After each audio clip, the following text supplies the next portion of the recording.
I was on the floor of my apartment, blood trickling from my split lip, when the door crashed open and a man in a black cowboy hat walked in like he owned the place.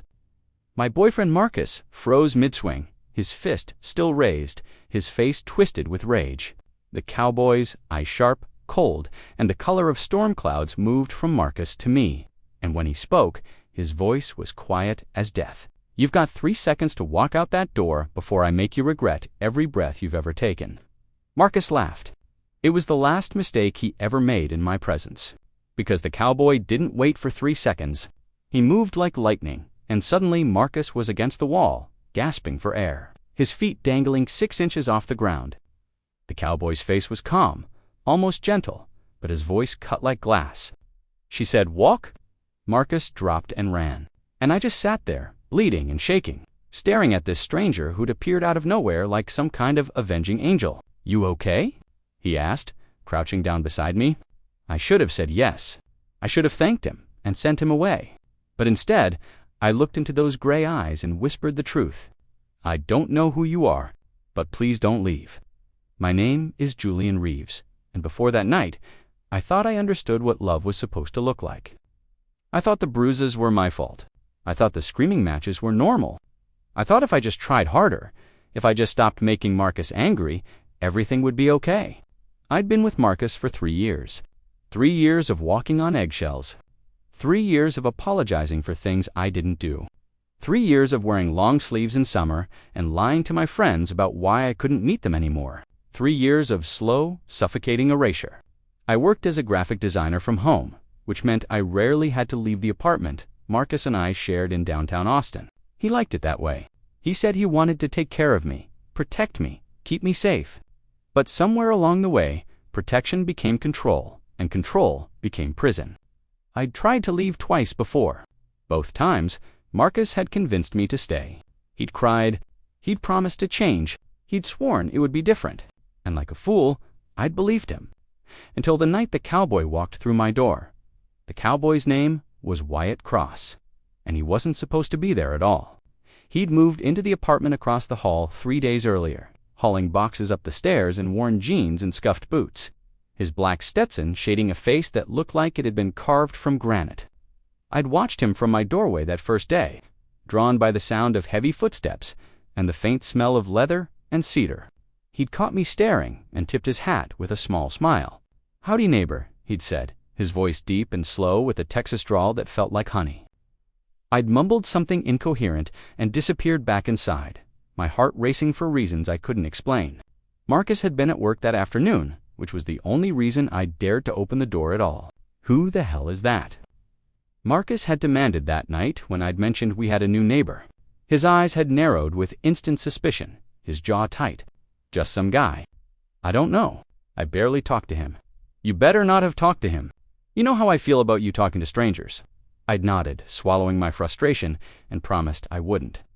But I'd thought about Wyatt anyway, thought about his quiet confidence, the way he moved like he had all the time in the world, the unexpected gentleness in his eyes when he'd looked at me. I'd thought about him more than I should have. The night everything changed started like so many others. Marcus came home angry. I never knew what set him off anymore. A bad day at the firm where he worked as a paralegal. Traffic on the drive home, something I'd said or hadn't said or had said wrong. This time, it was because I'd ordered Thai food for dinner instead of cooking. "I work all day, and you can't even make me a decent meal," he'd shouted, throwing the takeout containers across the kitchen. "I'm sorry," I'd said automatically, already moving to clean up the mess. "I thought you liked Thai food." "You said, 'Don't tell me what I said.'" "Don't you dare tell me what I said." His hand had shot out and grabbed my wrist, twisting hard enough to make me gasp. "You think you're so smart, don't you? With your little computer and your little job, you think you don't need me. That's not true. Marcus, please." The first slap came so fast, I barely saw it. My head snapped to the side, my cheek exploding with heat. I stumbled back, my vision blurring with tears, and that's when he really lost it. He'd hit me before shoves, mostly, the occasional slap, but never like this. Never with this much rage. His fist connected with my jaw, and I went down hard, the tile floor cold and unforgiving against my back. I tasted blood. My ears were ringing. And through the haze of pain and terror, I heard Marcus screaming things I couldn't process, his voice a distorted roar. Then the door crashed open. I don't know how Wyatt knew. Maybe he'd heard the shouting through the thin walls. Maybe he'd heard me fall. Maybe it was just instinct. But suddenly he was there, filling the doorway like some kind of Western hero, his expression hard and dangerous in a way that made my breath catch. Marcus froze. For one suspended moment, nobody moved. Then Wyatt spoke, his voice quiet and cold as winter. "You've got 3 seconds to walk out that door before I make you regret every breath you've ever taken." Marcus laughed a sharp, ugly sound. "Who the fuck are you?" "Get out of my apartment," I said. "Walk." Wyatt took a step forward. Marcus swung at him. It was the stupidest thing he could have done. Wyatt moved with a speed and precision that didn't seem possible for someone his size. One moment Marcus was lunging forward, the next he was slammed against the wall. Wyatt's hand wrapped around his throat, his boots leaving the ground. "Listen very carefully," Wyatt said, his voice still terrifyingly calm. "You're going to leave. You're going to pack a bag. You're going to find somewhere else to sleep tonight. And you're never going to come near him again. Do you understand me?" Marcus's face was turning purple. He clawed at Wyatt's arm, gasping, his eyes bulging. I said, "Do you understand me?" "Yes," Marcus choked out. Wyatt dropped him. Marcus collapsed to the floor, coughing and gasping, his bravado completely shattered.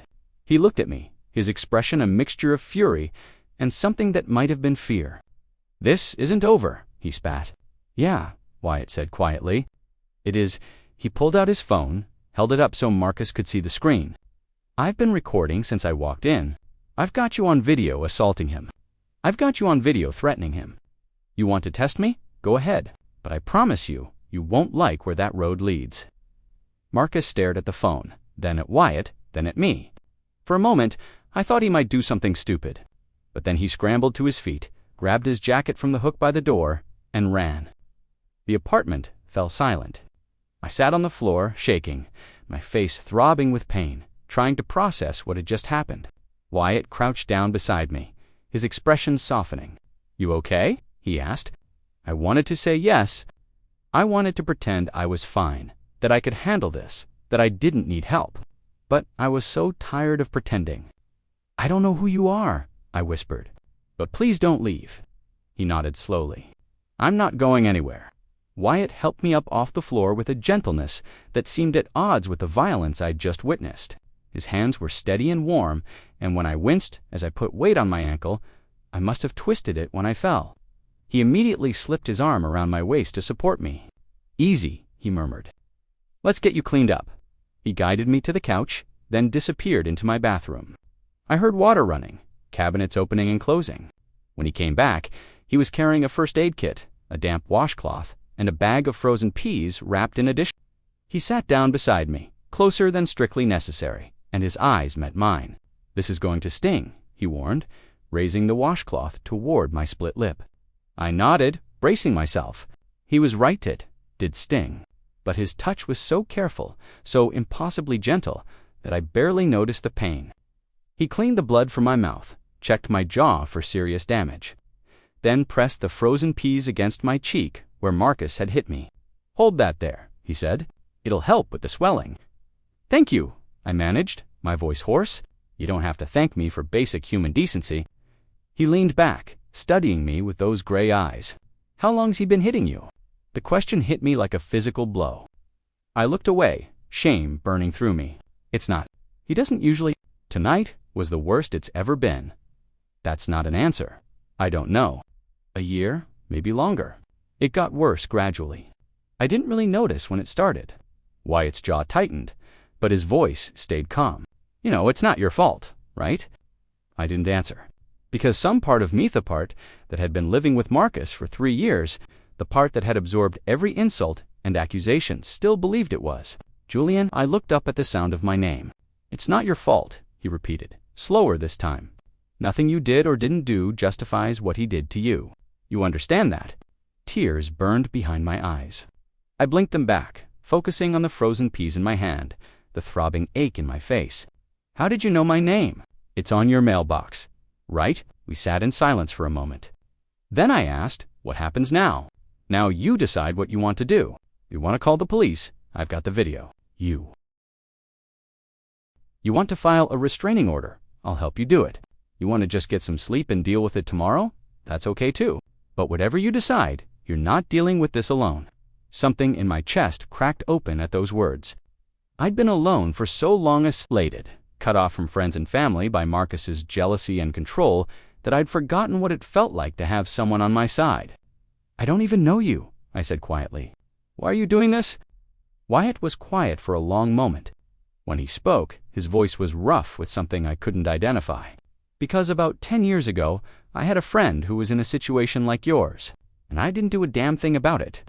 I told myself it wasn't my business, that they'd figure it out, that I shouldn't get involved. 2 months later, he ended up in the hospital with a fractured skull and 3 broken ribs. He paused, his hands clenching into fists. He survived, but he was never the same, and I swore to myself that if I ever saw someone in that situation again, I wouldn't look the other way. The weight of his words settled over me. I'm sorry, I said. For your friend, don't be sorry. Just let me help you. I nodded slowly, exhaustion suddenly crashing over me like a wave. My body ached. My head was spinning. And despite everything, despite the chaos and fear and pain, I felt something I hadn't felt in 3 years. Safe. Okay, I whispered. Okay. Wyatt stayed that night. He insisted on sleeping on my couch, claiming he wanted to make sure Marcus didn't come back. I was too tired and too shaken to argue. I crawled into my bed, the bed I'd shared with Marcus for 3 years. Now suddenly feeling too big and too empty, and lay there in the darkness, listening to the sound of Wyatt moving around in the living room. I should have been afraid. I should have been questioning whether I could trust this stranger who'd burst into my life with violence and rescue. But instead, all I felt was relief. Marcus didn't come back that night, or the next morning. By the time the sun rose, painting my bedroom walls gold, I'd made a decision. I got up, showered carefully around my bruises, and found Wyatt in my kitchen making coffee. He'd taken off his hat, revealing dark brown hair that was slightly too long, curling at his collar. He looked up when I walked in, and something in his expression softened. Morning, he said. How are you feeling? Sore, but okay, I hesitated, then added, I want to file a restraining order. He nodded, a faint smile touching his lips. Good, I'll go with you. The next few days passed in a blur of police stations, legal paperwork, and difficult conversations. Wyatt was there for all of it. He drove me to the courthouse, sat beside me while I gave my statement, held my hand when the detective asked me to describe the abuse in clinical detail. He never pushed, he never judged, he just existed as this steady, unshakable presence in the chaos of my unraveling life. Marcus tried to call 47 times in the first 2 days. I blocked his number. He showed up at the apartment once, pounding on the door and screaming my name. Wyatt called the police, and Marcus was arrested for violating the emergency protective order. After that, the calls and visits stopped. The apartment felt different without Marcus in it. Later, I started going through his things, clothes, books, toiletries, packing them into boxes to be picked up. Wyatt helped me, working in companionable silence, occasionally asking if I wanted to keep something or toss it.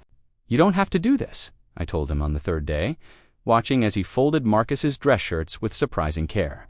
You've already done so much. I know I don't have to. I want to. Why? He looked up at me, his gray eyes serious. Because you deserve someone in your corner. The words hit me harder than they should have. I turned away quickly, blinking back unexpected tears, and focused on taping up another box. But I couldn't stop thinking about what he'd said, or about the way he'd said it. Over the next week, Wyatt and I fell into an unexpected rhythm. He'd knock on my door in the mornings with coffee from the shop down the street. We'd sit on my couch and talk about nothing, movies, music, the weather. He told me about his life before Austin. He'd grown up on a ranch in West Texas, learned to ride before he could walk, spent his 20s working as a foreman on various cattle operations across the state. Why'd you leave? I asked one morning, cradling my coffee mug. Needed a change. Got tired of the same routines, same faces, same everything. Figured the city might be good for me. And is it? He smiled, a slow, warm thing that made my stomach flip. Yeah, I think it is. I found myself looking forward to those morning conversations more than I wanted to admit. Found myself watching the way Wyatt's hands moved when he talked. The way his eyes crinkled at the corners when he laughed. The way his presence seemed to fill whatever room he was in without overwhelming it.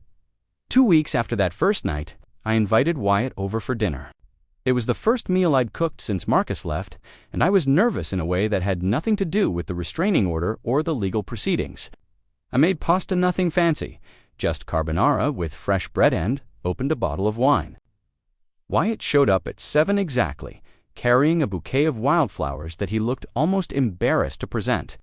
"Saw these at the farmer's market," he said, his ears turning slightly red. "Thought they might brighten up the place."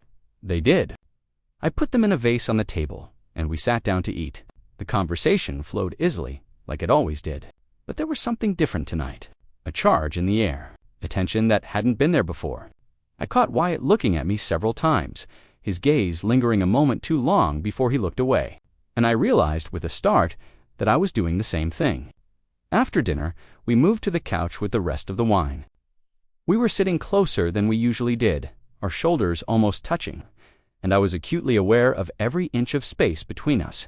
"Can I ask you something?" I said, the wine making me braver than I would have been otherwise. "Sure. Why haven't you asked me out?" The question hung in the air between us. Wyatt went very still, his glass halfway to his lips. "What makes you think I want to?" he said quietly. "The way you look at me? The way you've been here every day for 2 weeks? The flowers?" I paused, my heart pounding. Unless I'm completely misreading this, in which case I'm about to die of embarrassment. Wyatt set down his wine glass with careful precision. When he turned to look at me, his expression was intense, almost painful. "You're not misreading anything," he said. "But Julian, you just got out of an abusive relationship. You're still dealing with the legal stuff. You're still healing. The last thing you need is some guy complicating your life. What if I want the complication?" The words were out before I could stop them. Wyatt's breath caught. For a moment, neither of us moved. Then he reached out, slowly, giving me plenty of time to pull away, and touched my face. His hand was rough with calluses, but impossibly gentle, his thumb tracing the line of my jaw where the bruise had finally faded to a yellowish green. "You deserve someone who treats you right," he said softly. "Someone who makes you feel safe. Someone who would never, ever hurt you." "I know," I whispered. "That's why I'm asking." Something in his expression cracked. "Julian Kissman, are you sure?" "I've never been more sure of anything." He kissed me. It was nothing like kissing Marcus had been. There was no demand, no possession, no urgency. Just warmth and sweetness and a tenderness that made my throat tight with emotion. Wyatt's hand cradled my face like I was something precious. And when we finally broke apart, both of us breathing hard, he pressed his forehead against mine. "We should take this slow," he murmured. "You're worth taking slow." I nodded, unable to speak past the lump in my throat. We stayed like that for a long moment, just breathing together, existing in the same space. And for the first time in 3 years, I felt like I could finally breathe. That night, after Wyatt went back to his own apartment, I lay in bed and stared at the ceiling. My lips still tingled from his kiss. My heart still raced from his touch. And I realized something that should have terrified me. I was falling for him. Hard and fast and completely. But unlike with Marcus, this didn't feel like drowning. It felt like learning to swim. Over the next few weeks, Wyatt and I existed in a strange, beautiful space between friendship and something more. We didn't put a label on it. We didn't define what we were. We just existed together. He still came over every morning with coffee. We still talked for hours about everything and nothing. But now, there were also stolen kisses in my kitchen, his hand finding mine while we watched movies on the couch. The way he'd pull me close when I had nightmares about Marcus and hold me until I fell back asleep. True to his word, we took it slow, sometimes painfully slow. There were nights when I wanted nothing more than to pull him into my bedroom and lose myself in him, to forget everything that had happened and just feel something good. But Wyatt never pushed. He'd kiss me until we were both breathless, then pull back with a shaky laugh and remind me that we had all the time in the world. "I'm not going anywhere," he'd say, his thumb brushing my cheek. "I promise." And I believed him. Because unlike Marcus, who'd made 1,000 promises and broken every single one, Wyatt's words felt solid. Real. I started therapy. It was Wyatt's idea, suggested gently over coffee one morning. "I think it might help," he'd said. "To talk to someone professional. Someone who can help you process everything. I'd been resistant at first, but then I'd gone to my first appointment, and something had shifted. Dr. Martinez was a soft-spoken woman in her 50s who specialized in trauma and domestic abuse. She didn't push me to talk about things I wasn't ready to discuss. She just listened, and slowly, session by session, I started to understand how deeply Marcus had damaged me, how I'd lost myself piece by piece over 3 years, how I'd learned to make myself smaller, quieter, less, just to survive. "You're not broken," Dr. Martinez told me in one session. "You're wounded, and there's a difference. Broken things can't be fixed, but wounds heal." I thought about that a lot, about healing, about the difference between broken and wounded, about the way Wyatt looked at me not like was something that needed to be fixed, but like I was someone worth knowing, worth caring for, worth loving. One Saturday afternoon, Wyatt invited me to visit his family's ranch. It was a 3-hour drive from Austin, out into the hill country where the land opened up into rolling fields and endless sky. I was nervous. Meeting someone's family felt significant, like crossing some invisible line into something more serious. But Wyatt just smiled and promised his mom would love me. The ranch was beautiful, sprawling and wild, with horses grazing in paddocks and a house that looked like it had been standing for 100 years. Wyatt's mother, Sarah, met us on the porch. She was a tall woman with silver-streaked brown hair and the same gray eyes as her son. "You must be Julian," she said, pulling me into a hug before I could respond. "Wyatt's told me so much about you." "All good things, I hope," I managed. "Only good things," she assured me. Come in, I've got lunch ready." Lunch turned into the most relaxed meal I'd had in years. Sarah was warm and funny, telling embarrassing stories about Wyatt's childhood that made him groan and made me laugh until my sides hurt. Wyatt's father had passed away 5 years earlier, and I could see the shadow of grief in Sarah's eyes when she mentioned him. But she talked about him easily, fondly, like his memory was something precious rather than painful. After lunch, Wyatt took me out to see the horses. We walked through the paddock, the sun warm on our backs, and he introduced me to each animal like they were old friends. "This is Dakota," he said, patting a massive chestnut mare who nuzzled his hand looking for treats. "She was my horse when I was a kid. She's 23 now, retired from ranch work, but she still thinks she runs the place." I reached out hesitantly to stroke Dakota's nose. She snuffed at my hand, her breath warm and grassy, and I felt something in my chest loosen. "She likes you," Wyatt said, smiling. "She's picky about people. I'm honored." We stood there for a while, just petting the horses and soaking in the quiet. Then Wyatt said, "I want to show you something." He led me away from the paddock, past the barn, out to a hill that overlooked the entire property. The view was breathtaking, miles of rolling land, stretching out in every direction, painted gold by the afternoon sun. We sat down in the grass, and Wyatt pulled me against his side, his arm around my shoulders. "I used to come up here when I was a kid," he said quietly. "Whenever things got hard, or I felt lost, I'd sit right here and just breathe.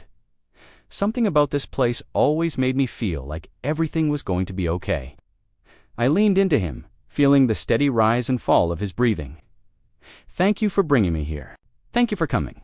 We sat in comfortable silence for a long time. Then, because I was feeling brave, and because something about this place made me want to be honest, I said, "I think I'm falling in love with you." Wyatt went very still. Then he turned to look at me, his eyes searching my face. "You think, or you know." "I know," I whispered. "I'm just scared to say it." "Why?" "Because the last time I said those words to someone, they used them to control me, to hurt me. And I'm terrified that if I say them to you, they'll turn into something toxic again." Wyatt was quiet for a moment. Then he cupped my face in both hands, his touch infinitely gentle. "Julian, listen to me. Love isn't supposed to hurt. It's not supposed to make you small or afraid or less than you are. Real love, the kind worth having, makes you bigger, stronger, more yourself, not less." Tears burned behind my eyes. "I want that," I said. "I want that so much, and let me give it to you." He kissed me, soft and sweet and full of promise, and I felt something inside me start to heal. Back to Austin as the sun set, painting the sky in shades of orange and pink. I felt lighter than I had in months, maybe years. like some weight I'd been carrying had finally been lifted. But the feeling didn't last.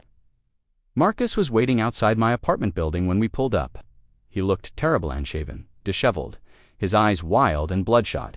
He was leaning against my car, and when he saw us, he pushed off and started walking toward Wyatt's truck.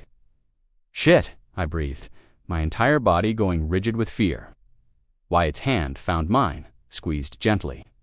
"Stay in the truck," he said, his voice calm but hard. "Wyatt, stay in the truck. Julian, I'll handle this." He got out, moving to intercept Marcus before he could reach my side. I watched through the windshield, my heart pounding so hard I felt sick. "You need to leave," Wyatt said, his voice carrying in the quiet evening. "Marcus, I know you're hurting, but this isn't the way." Marcus laughed bitterly. "You don't know anything about me, about us. He's mine. You can't just, he's not yours," Wyatt interrupted, his tone sharpening. "He never was. You don't own people, Marcus, especially not people you've hurt." "I never hurt him. He's lying. He's trying to turn everyone against me. I was there, remember? I saw what you did. I've got it on video." Marcus's face twisted with rage. For a terrifying moment, I thought he might swing at Wyatt, but then he seemed to deflate, his shoulders sagging. "I just want to talk to him. 5 minutes, that's all I'm asking. No, please, I just need to explain. You're violating a restraining order by being here. If you don't leave right now, I'm calling the police." Marcus looked past Wyatt, his eyes finding mine through the windshield. The intensity of his gaze made my skin crawl. "Julian," he shouted. "Julian, please, I love you. I made a mistake. Just talk to me, please." I couldn't move, couldn't breathe. Every instinct screamed at me to hide, to disappear, to make myself invisible. Wyatt pulled out his phone. "Last chance, Marcus." Marcus stared at him for a long, tense moment. Then he spat on the ground, turned, and walked away, his hands shoved in his pockets, his shoulders hunched. I watched him disappear around the corner, and only then did I realize I was shaking. Wyatt came back to the truck, his expression grim. He got in and immediately pulled me into his arms. "You're okay?" he murmured into my hair. "He's gone. You're safe." But I didn't feel safe. I felt like the walls were closing in, like the last few weeks of healing had been nothing but an illusion. "What if he comes back?" I whispered. "What if he won't? I'm calling the police to report the violation. They'll pick him up, and the judge will extend the restraining order. He's not going to hurt you again, Julian, I promise." I wanted to believe him. But Marcus's face, that desperate, wild look in his eyes, was burned into my brain. We went upstairs to my apartment, and Wyatt called the police while I sat on the couch, hugging my knees to my chest, trying to calm my racing heart. The police came and took our statements. They promised to locate Marcus and arrest him for the violation. But it all felt hollow, insufficient. After they left, Wyatt sat beside me and pulled me close. "Talk to me," he said softly. "I can't do this," I whispered. "Can't do what? This US? I'm too broken, Wyatt. I thought I could move on, but I can't. Marcus is always going to be there, always going to have this power over me." Wyatt was quiet for a long moment. Then he said, "You're not broken. You're scared. And that's okay. But Julian, you can't let him win. He already won. He took 3 years of my life. He made me afraid to exist. And even now, even with the restraining order and the therapy and you, even with all of that, I'm still terrified." "I know. So how do I stop being terrified?" Wyatt cupped my face, forcing me to look at him. "You keep going. You keep healing. You keep choosing to live your life instead of hiding from it. And you let the people who love you help carry the weight when it gets too heavy." Tears spilled down my cheeks. "What if I'm not strong enough?" "You are. You got out, Julian. You pressed charges. You're building a new life that takes more strength than you realize." I wanted to believe him, but that night, alone in my bed, I couldn't stop thinking about Marcus's face, about the rage and desperation in his eyes, about the way his voice had cracked when he'd said he loved me. And I wondered if I would ever truly be free of him. Over the next week, I started pulling away from Wyatt. Not intentionally, not consciously, but every time he knocked on my door, I'd find an excuse not to answer. Every time he texted, I'd take hours to respond. I threw myself into work, taking on extra projects, staying up until 3 in the morning designing logos and websites for clients I'd never met. Anything to avoid thinking, avoid feeling, avoid the growing certainty that I was going to lose Wyatt too. Dr. Martinez called me out on it in our next session. "You're self-sabotaging," she said gently. "You're pushing away one person who's been nothing supportive because you're afraid of getting hurt again." "I'm not pushing him away," I protested. "I'm just busy, Julian." I slumped in my chair, defeated. What if I'm not ready for this? What if I'm still too messed up to be in a relationship? Do you want to be with Wyatt? Yes, but no buts. Do you trust him? I thought about that. About the way Wyatt had shown up for me every single day. The way he'd never pushed, never demanded, never made me feel small. "Yes," I said quietly. "Then maybe the question isn't whether you're ready. Maybe it's whether you're willing to take a risk." I thought about that conversation for days, and I realized Dr. Martinez was right.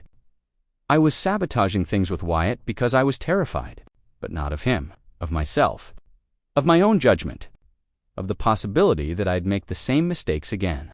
On Friday night, Wyatt knocked on my door. I almost didn't answer. But then I heard his voice through the wood, soft and tired.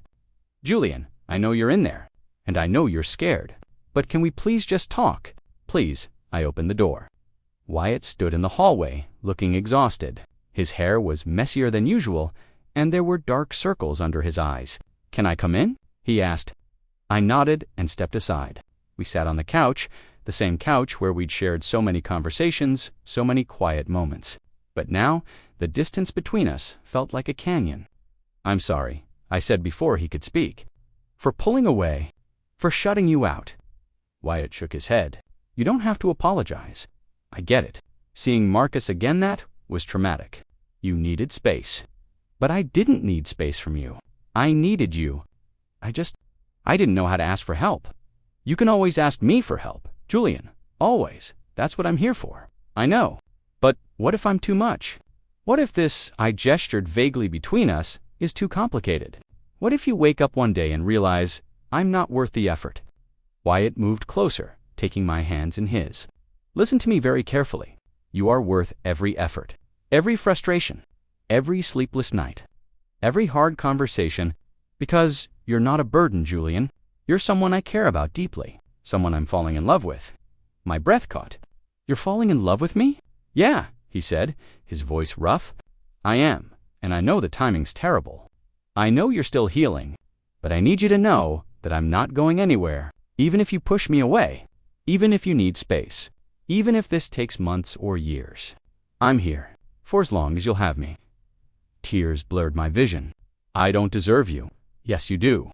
You deserve someone who sees you really, sees you and chooses you anyway. And that's what I'm doing. I'm choosing you, Julian, every single day." I kissed him. It was desperate and messy and full of too many emotions to name, but it was real. And when we broke apart, I pressed my forehead against his and whispered, "I'm choosing you too." After that night, things slowly started to shift. I stopped pulling away. Started answering Wyatt's calls on the first ring. Started letting him in, not just into my apartment, but into the darker corners of my mind where I kept all my fears and insecurities. We talked about Marcus, about the abuse, about the ways it had shaped me, broken me, taught me to make myself small. Wyatt listened without judgment, his hand always finding mine, his presence steady and unwavering. "I used to think love meant sacrifice," I told him one night. "Like, if you really loved someone, you had to give up pieces of yourself, your friends, your hobbies, your identity. I thought that was what it meant to be committed." "That's not love," Wyatt said quietly. "That's control." I know that now. But for so long, I didn't. I paused, then added, "Marcus convinced me that I was the problem. That if I just tried harder, if I just stopped being so sensitive or so difficult or so needy, everything would be fine." And I believed him. It wasn't your fault, I know. But knowing it and believing it are different things. Wyatt pulled me close, and I rested my head on his shoulder. "You're doing the work," he said. "You're going to therapy. You're processing this? That's all you can do." Marcus violated the restraining order twice more over the next month. Once, he showed up at the coffee shop where I liked to work. Another time, he waited outside Wyatt's apartment, trying to catch me when I left in the morning. Both times, I called the police. Both times, he was arrested. After the third violation, the judge ordered him to serve 30 days in jail and extended the restraining order for another year. When I got the news, I cried. Not because I was sad, but because I finally felt like I could breathe. "It's really over," I said to Wyatt, sitting on his couch, my face pressed against his chest. "It's really over." "Yeah, baby. It is?" The endearment slipped out so naturally that neither of us acknowledged it, but I held it close, treasuring it like something precious. Over the next few months, I started to rebuild myself. I reconnected with friends I'd lost touch with during my relationship with Marcus. I started painting against something I'd given up years ago because Marcus said it was a waste of time. I began to remember who I was before him. And slowly, painfully, beautifully, I started to become someone new, someone stronger, someone who knew what love was supposed to look like. Wyatt was patient through all of it. He never pushed me to move faster than I was ready.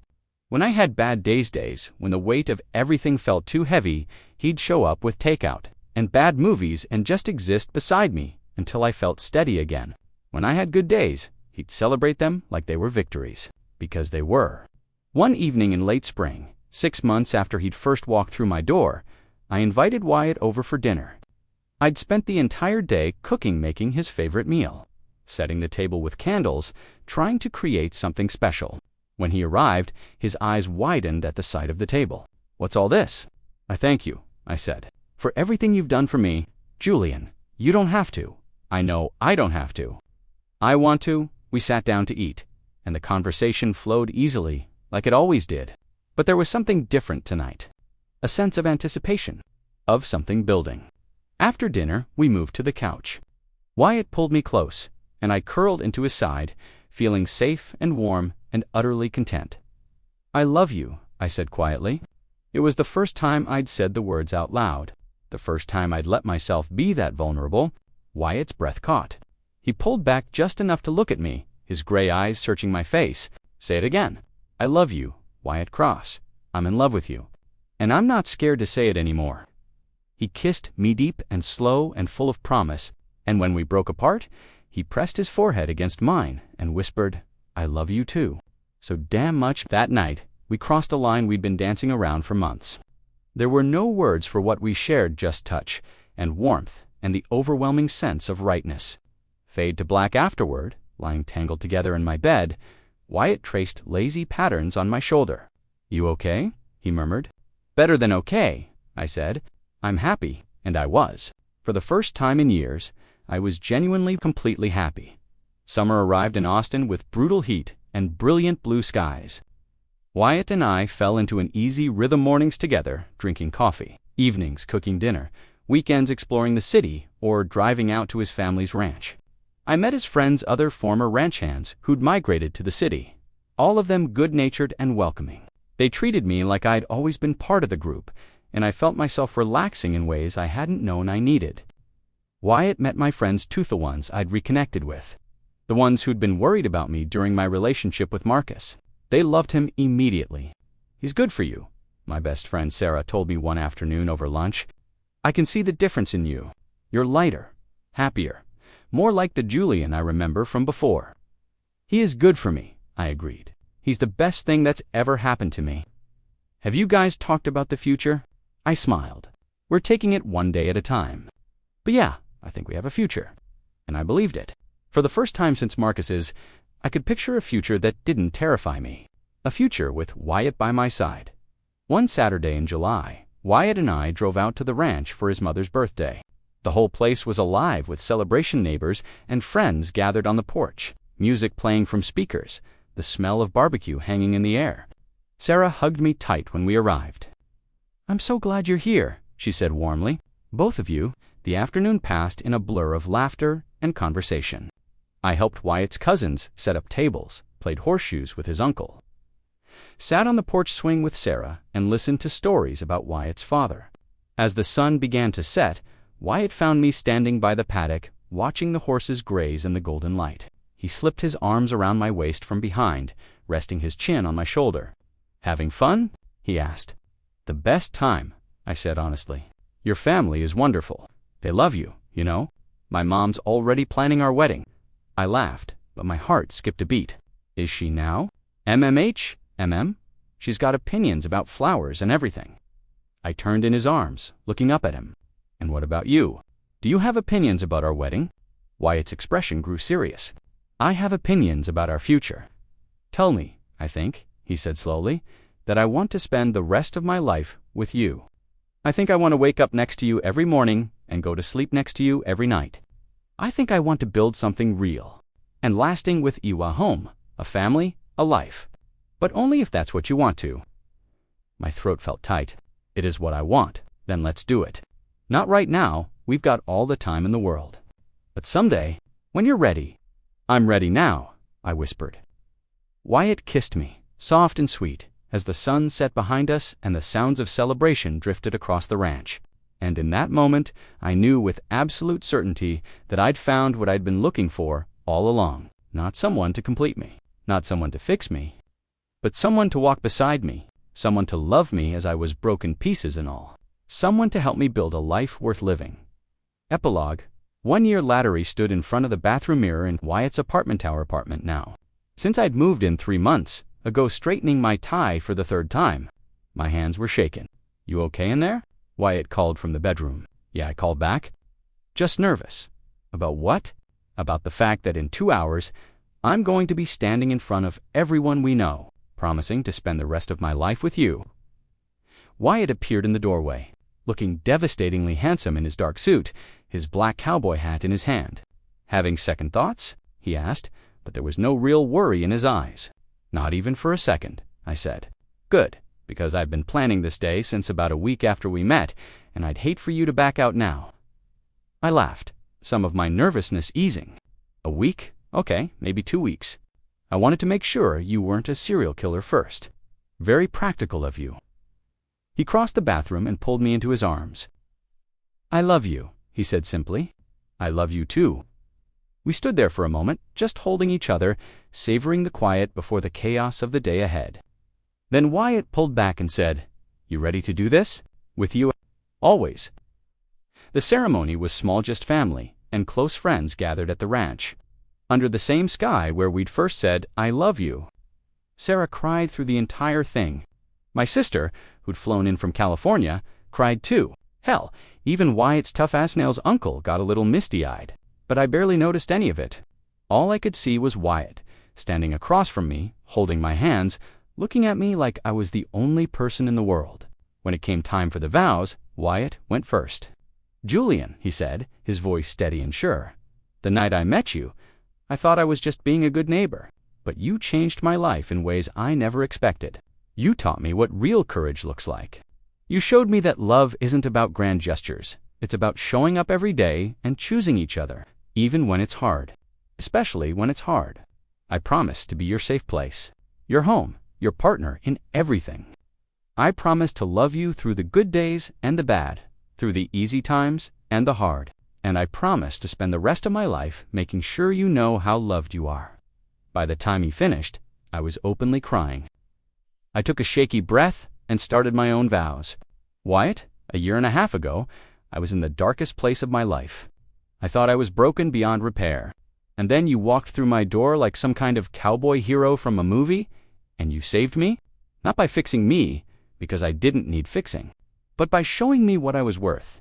By teaching me that love doesn't have to hurt, that it can be gentle and kind and full of grace. You gave me back myself, Wyatt, and now I'm giving myself to you. All of me, the messy parts, the scared parts, the parts that are still healing. I promise to love you with everything I have. To build a life with you that's honest and real and full of joy. And I promise that no matter what comes our way, I'll always choose you, today, tomorrow, and every day after. The officiant pronounced us married, and Wyatt kissed me as the sun set over the ranch, painting the sky in shades of gold and orange.